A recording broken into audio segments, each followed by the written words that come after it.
Welcome to A Year of War and Peace. I'm your host, Brian E. Denton. A Year of War and Peace is a daily, year-long, chapter-by-chapter reading of and meditation on Leo Tolstoy's epic novel, War and Peace.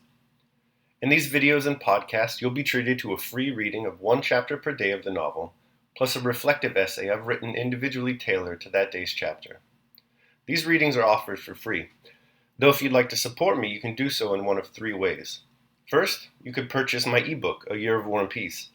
It features the entire novel, plus all of my reflective essays, and it's only $2.99 on Amazon.com. You could also become a patron at patreon.com/Brian E. Denton.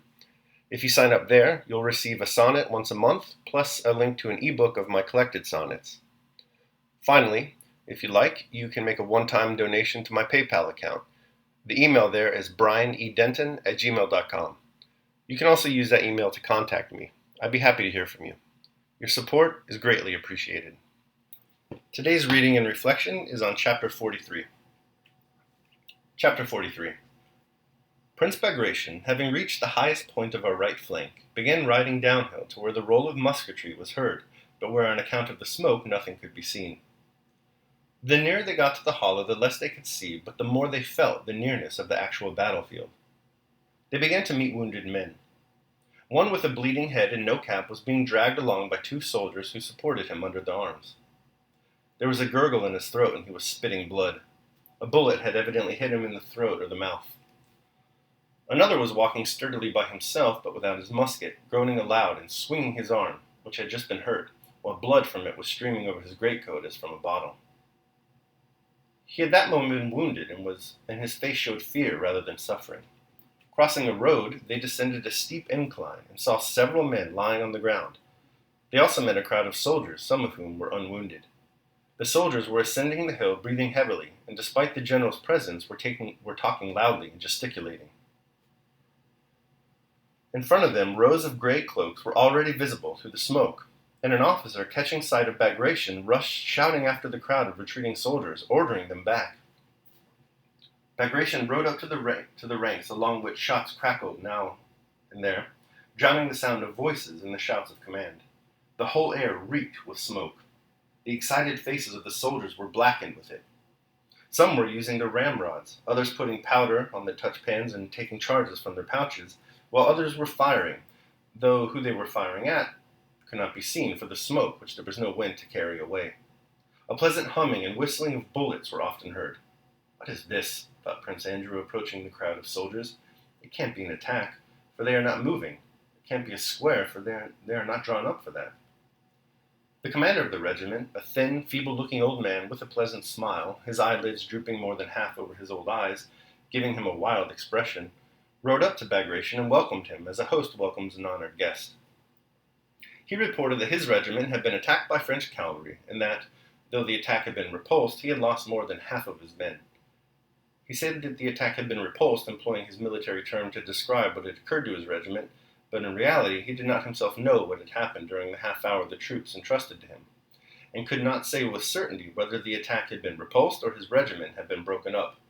All he knew was that at the commencement of the action, balls and shells began flying all over his regiment and hitting men, and that afterwards someone had shouted, "Cavalry!"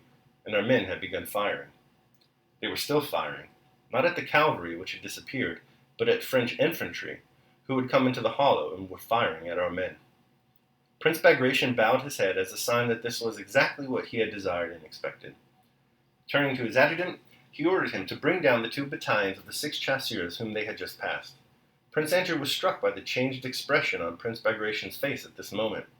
It expressed the concentrated and happy resolution you see on the face of a man who on a hot day takes a final run before plunging into the water. The dull, sleepy expression was no longer there, nor the affectation of profound thought. The round, steady hawk's eyes looked before him eagerly and rather disdainfully, not resting on anything, although his movements were still slow and measured. The commander of the regiment turned to Prince Begration, entreating him to go back, as it was too dangerous to remain where they were. "Please, your excellency, for God's sake," he kept saying, glancing for support at an officer of the suite who turned away from him. "There, you see." And he drew attention to the bullets whistling, singing, and hissing continually around them. He spoke in the tone of entreaty, and reproached that a carpenter He spoke in the tone of entreaty and reproach that a carpenter uses to a gentleman who has picked up an axe. "We are used to it, but you, sir, will blister your hands." He spoke as if those bullets could not kill him, and his half-closed eyes gave still more persuasiveness to his words. The staff officer joined in the colonel's appeals, but Bagration did not reply. He only gave an order to cease firing and reform, so as to give room for the two approaching battalions. While he was speaking, the curtain of smoke that had concealed the hollow driven by a wind began to move from right to left as if drawn by an invisible hand, and the hill opposite, with the French moving about it, opened out before them.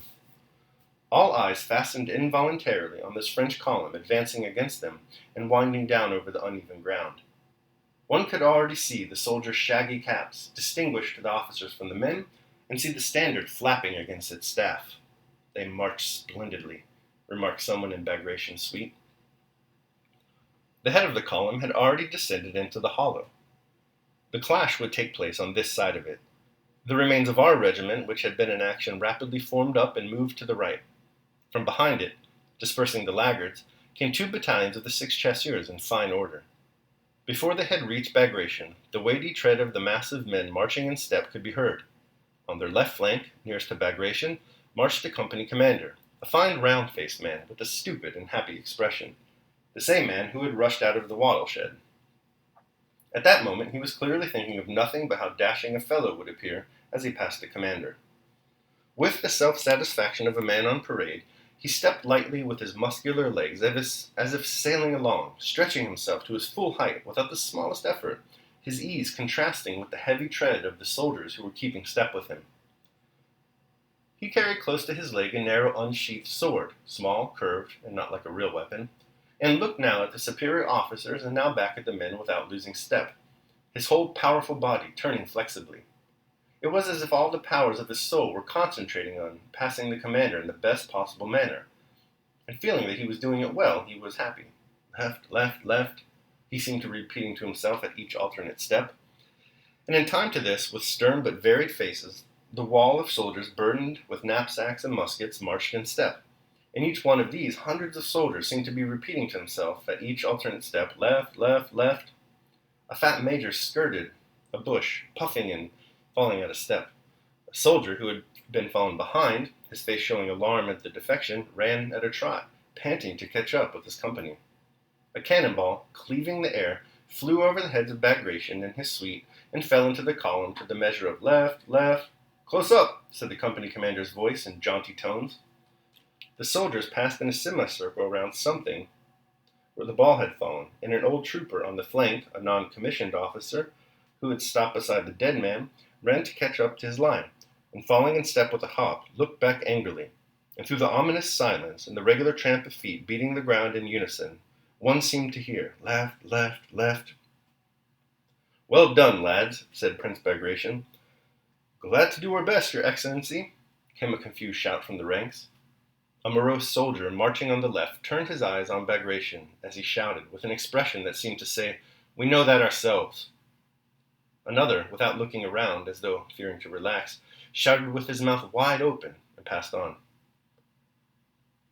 The order was given to halt and down knapsacks. Bagration rode around the ranks that had marched past him and dismounted. He gave the reins to a Cossack, took off and handed over his felt coat, stretched his legs and set up his cap straight. The head of the French column, with its officers leading, appeared from below the hill.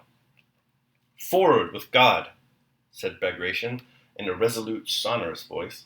Turning for a moment to the front line and slightly swinging his arms, he went forward uneasily over the rough field with the awkward gait of a cavalryman. Prince Andrew felt that an invisible power was leading him forward and experienced great happiness. The French were already near. Prince Andrew, walking beside Bagration, could clearly distinguish the bandoliers, red epaulets, and even their faces. He distinctly saw an old French officer who, with gaitered legs and turned-out toes, climbed the hill with difficulty. Prince Begration gave no further orders, and silently continued to walk on in front of the ranks. Suddenly, one shot after another rang out from the French. Smoke appeared all along their uneven ranks, and musket shots sounded. Several of our men fell, among them the round-faced officer who had marched so gaily and complacently. But at the moment the first report was heard, Bagration looked around and shouted, "Hurrah!" "Hurrah!" rang a long-drawn shout from our ranks, and passing Bagration and racing one another, they rushed in an irregular but joyous and eager crowd down the hill at their disordered foe. All right, that concludes my reading of chapter 43 of War and Peace. Here is my reflection. A Year of War and Peace, Day 43. Russian Carnage.